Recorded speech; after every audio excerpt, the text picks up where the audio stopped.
The audience fell silent. A smug talk show host had just disrespected a young war veteran on live TV, dismissing his service as just another job. The room tensed until a voice cut through the tension. Clint Eastwood leaned forward, eyes cold as steel, and in just a few words, he flipped the entire interview upside down. What he said next would leave millions speechless and turn this moment into a viral national debate. Stay with me, because you won't believe how this unfolds. The Beverly Wilshire Hotel was alive with energy.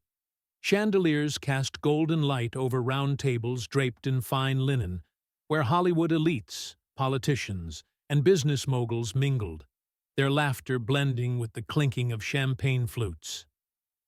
The Heroes Among Us Gala was a prestigious event meant to honor veterans, but for some, it was just another night of networking, a social obligation wrapped in patriotic pretense. At the heart of the grand ballroom, an elevated stage stood framed by deep blue velvet curtains, a massive American flag hanging behind it, its stars shimmering in the soft glow of the stage lights. Seated at the front table was Clint Eastwood, a man whose very presence commanded respect. At 94, he was as sharp as ever, his weathered face unreadable as he observed the evening's events. He had seen Hollywood change over the decades, but one thing that never sat well with him was the way some people, especially in the industry, treated real heroes. The night had been flowing smoothly, speeches, toasts, and polite applause. But now, the attention turned to the stage where a segment was about to begin. The evening's host, Elliot Grayson, a well-known talk show personality infamous for his provocative and often dismissive interviewing style, adjusted his mic with a confident smirk. "Ladies and gentlemen," Elliot announced, his voice dripping with showmanship, "tonight we have a special guest. A young man who's seen battle, who's faced things most of us could never imagine. But let's be real. What does that really mean in today's world?" The audience shifted uncomfortably, sensing the tone. Clint Eastwood's brow furrowed slightly as he watched the stage. "Please welcome former U.S. Marine, Sergeant Jake Holloway." Elliot continued, "If you're enjoying this, make sure to like this video and subscribe to our channel. Your support helps us bring you more incredible stories that inspire, challenge, and move people." A young man in his late 20s walked onto the stage. He moved with the rigid poise of a soldier, his posture straight, despite the clear stiffness in his right leg, a visible remnant of the injury that had ended his service. His crisp suit couldn't hide the subtle tension in his eyes. But he greeted the audience with a firm nod. Jake took his seat across from Elliot, who leaned back in his chair, exuding the kind of confidence that came from years of stirring controversy. The tension in the air was palpable, but Jake remained composed. "So, Sergeant Holloway," Elliot began, tapping his cue cards, "you served in Afghanistan, you were injured, and now, here you are, sitting with us at this wonderful event. My question is simple. Why?" Jake blinked, caught off guard. "Why? What?" Elliot let out a chuckle, waving a dismissive hand. "Why should we care? Why should people here tonight, people who have never set foot on a battlefield, be expected to celebrate soldiers? I mean, isn't war just an outdated concept?" A ripple of discomfort spread through the audience. Even those who might not have been deeply patriotic knew the question wasn't just insensitive, it was outright disrespectful. Jake didn't flinch. His jaw tightened slightly, but he kept his voice even. "With all due respect, sir, service isn't about celebration. It's about responsibility." Elliot raised an eyebrow as if unimpressed. That's a well-rehearsed answer, he quipped. But come on, Jake. Can we be honest? These days, does serving in the military even mean anything? In a world where we solve problems with diplomacy and technology, why do we still need guys like you? A hush fell over the audience. People shifted in their seats, some exchanging uneasy glances. Even those who weren't military supporters could sense that Elliot had crossed a line. Jake took a slow breath, his fingers instinctively tightening around the armrests of his chair. He had faced far worse than smug talk show hosts, enemy fire, months of uncertainty in hostile territory, the pain of watching his brothers in arms not make it home. A condescending interviewer wasn't going to shake him. He met Elliot's gaze with unwavering steadiness. "Does serving mean anything?" he repeated, letting the words hang in the air. "Tell that to the men and women who never came home. Tell that to the parents who got a folded flag instead of a hug from their son or daughter." Elliot smirked, undeterred. "But isn't that just blind loyalty? I mean, come on. You risked your life for what? A paycheck? Some old-school sense of duty?" A few gasps echoed in the crowd. That was it. The line had been obliterated. Jake exhaled slowly, keeping his composure despite the insult burning in his chest. "I didn't fight for a paycheck. I fought so people like you could sit in that chair and ask me that question." The words landed like a punch. Even Elliot faltered for a moment, but before he could craft another dismissive comeback, a voice rang out from the audience, steady, unmistakable, and full of quiet authority. The room shifted as heads turned toward the source of the voice. Even the camera crew, trained to capture only the stage, instinctively swung toward the unmistakable figure standing in the front row. Clint Eastwood. The legendary actor and director, known for his no-nonsense demeanor both on and off the screen, slowly rose from his seat. Despite his age, his presence alone was commanding, the kind of presence that didn't need theatrics or raised voices to demand respect. Elliot, clearly surprised, forced a chuckle. "Oh, wow, Mr. Eastwood. Didn't expect to see you here tonight." Clint ignored the pleasantries. His eyes were locked on Elliot, sharp and assessing. "Son," he said, his voice gravelly yet unwavering. "I've sat through a lot of nonsense in my lifetime, but this?" He shook his head. "This is some of the dumbest I've heard in a long time." The Prana crowd erupted, some in murmurs, others in outright applause. The energy in the room shifted in an instant. Elliot, attempting to mask his discomfort, laughed dryly. "I'm just asking questions, Mr. Eastwood. Isn't that what journalism is about?" Clint took a slow step forward, resting one hand on the edge of the stage. "No, kid.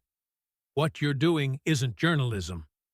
It's belittling a man who's given more for this country than you ever will." The room was dead silent. Elliot shifted uncomfortably in his chair, but forced another smile, the kind that barely masked his growing unease. "I didn't mean any disrespect, Mr. Eastwood," he said, though the confidence in his voice was wavering. Clint's stare remained unyielding. "Didn't mean disrespect?" he echoed. His voice was quiet, but it cut through the room like a blade. "Then let me explain something to you." He gestured toward the veteran. "This young man here didn't ask for your approval. He didn't come here to justify his worth to you or to anyone." Clint's gaze flickered back to Elliot. "And yet, you sit there, in your expensive suit, under your fancy lights, acting as if he owes you an explanation." A few soft murmurs rippled through the audience, some nodding, others simply processing the weight of Clint's words. Elliot opened his mouth, perhaps to defend himself. But Clint wasn't finished. He turned fully to the crowd now, his voice growing stronger. I've been around long enough to see what happens when people start forgetting what real sacrifice looks like. It's not a movie. It's not a soundbite. It's not a headline you throw around for ratings. He looked back at the veteran. It's a man sitting here, being treated like his life's work is up for debate. The room was still, except for the veteran, whose eyes glossed over, caught between humility and quiet gratitude. The silence in the studio stretched for what felt like an eternity. Elliot shifted in his seat, clearly uncomfortable, but Clint wasn't done. He leaned forward slightly, his presence overwhelming despite his calm demeanor. "You know what I've noticed over the years?" Clint continued, his voice steady but firm. "The loudest people, the ones so quick to judge, are usually the ones who've never had to fight for anything real in their lives." A myrtle ripple of agreement spread through the audience. Some clapped softly, while others murmured to their neighbors. Even the cameramen, usually trained to remain neutral, exchanged knowing glances. Elliot forced a tight-lipped smile, trying to regain control. "Well, Mr. Eastwood, I think we can agree that everyone has a right to their opinion." Clint cut him off with a furtive raised hand, the kind of gesture that commanded instant respect. "Opinions are fine," he said, "but disrespecting a man who's risked his life for this country? That's not an opinion. That's ignorance." The audience erupted into applause. It was no longer just about Clint Eastwood defending a young veteran. It was about something bigger. About honor. About respect. About remembering who actually pays the price for the freedoms so many take for granted. The veteran, who had been quiet for most of the exchange, finally spoke up. "I didn't come here to be praised," he said, his voice thick with emotion. "I came here because I believe the men and women I served with deserve to be remembered. And I'll keep telling their stories, whether people like it or not." Clint nodded, his expression softening. "That," he said, turning back to Elliot, "is the kind of courage you don't learn from a teleprompter." The tension in the room had shifted entirely. What started as an interview meant to provoke had transformed into a moment of reckoning. A clear divide between those who understood the weight of sacrifice and those who took it for granted. Elliot, sensing the audience slipping from his grasp, attempted to laugh it off. "Well, Mr. Eastwood, I can see you're passionate about this," he said, forcing a grin. "Perhaps I should have phrased my question differently." But the damage was done. The audience wasn't laughing. Clint let the moment sit, allowing the silence to do the work for him. Then, in a voice calm but unyielding, he delivered the final blow. "I'd say the problem isn't how you phrased it," Clint said. "The problem is that you thought it was a question worth asking in the first place." About form. Thunderous round of applause pre-team filled the studio. People stood, clapping and cheering, while others pulled out their phones, already recording. By the time the show aired later that night, clips of the exchange had already flooded the internet. Within hours, the hashtag #Eastwood Stand for Heroes was trending across platforms. Veterans from all over the country shared their support. Military families posted messages thanking Clint for saying what so many had been wanting to say for years. Even those who didn't typically follow politics or military affairs felt something powerful in that moment, because it wasn't just about one interview. It was about respect. News outlets picked up the story almost immediately. Morning talk shows dissected every moment of the exchange. Conservative commentators praised Eastwood for standing up for veterans, while even some left-leaning media outlets acknowledged the raw authenticity behind of the moment. One headline read, "Clint Eastwood's unforgettable defense of a war hero, a lesson in respect." Another called it, "The Interview That Backfired, How Clint Eastwood Shut Down a Disrespectful Host." Elliott's team scrambled to contain the backlash. A carefully worded statement was released, claiming the host had not intended to diminish the sacrifices of our service members. But it was too late. The internet had already spoken, and people weren't buying it. Meanwhile, the young veteran, Daniel Carter, was overwhelmed by the response. Messages of support flooded his inbox, people offering jobs, veterans reaching out to say they had his back, strangers thanking him for his service. Then came the call. A well-known veteran advocacy group wanted to offer Daniel a platform, a chance to speak about the real struggles soldiers faced after coming home. With Clint Eastwood's backing, they wanted to turn this viral moment into something bigger. Daniel, still processing everything, asked Clint for advice. "You think I should do it?" Clint gave him a long, knowing look. Then, with a small nod, he said, "Kid, the world's listening. Might as well give them something worth hearing." And with that, what started as a disrespectful moment, meant to humiliate a veteran, became a national conversation about the importance of respect, sacrifice, and the voices of those who served. Because sometimes, all it takes is one man, a man like Clint Eastwood, to remind the world of what really matters. Thank you for watching and being part of the Soul Stories community. If this story moved you, don't forget to like, subscribe, and share it with someone who needs to hear it.